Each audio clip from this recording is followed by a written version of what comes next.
పాపు hello, hi అండి. బాగున్నారా? అందరూ బాగున్నారా అండి?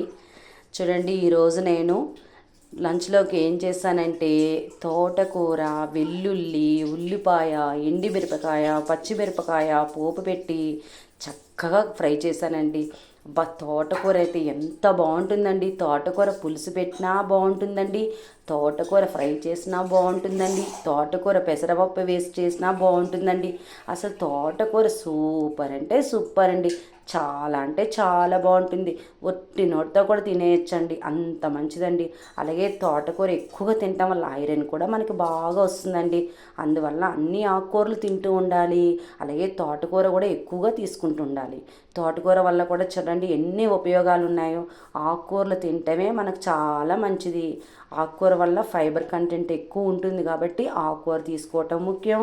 అలాగే తోటకూర ఎక్కువగా తీసుకోవటం ఇంకా ముఖ్యమండి. తర్వాత ఏంటంటే చిన్న పిల్లలకు కూడా అండి ఈ తోటకూర రైస్లో వేసి ఉడకబెట్టి వాళ్ళకి పెట్టినట్లయితే అండి వాళ్ళకు కూడా చాలా తొందరగా జీర్ణమైపోతుందండి. అలాగే వాళ్ళకు కూడా కావాల్సిన విటమిన్స్ వస్తూ ఉంటాయి.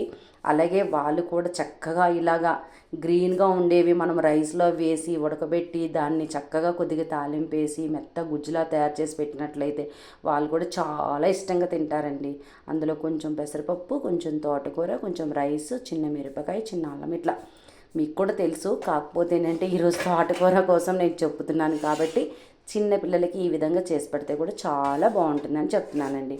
అలాగే మీరు కూడా తినండి, చిన్నపిల్లలు పెట్టండి, ఇంట్లో పెద్దవాళ్ళకు కూడా పెట్టండి. అలాగే మేము కూడా ఈరోజు చేసుకున్నామండి, అందరం తింటామండి, అందరం హ్యాపీగా ఉంటాం. మీరు కూడా హ్యాపీగా ఉండండి. అలాగే నచ్చినట్టయితే ఈ వీడియోకి లైక్ చేయండి, మర్చిపోకండి, గుర్తుపెట్టుకోండి. ఓకేనా అండి? Thank you.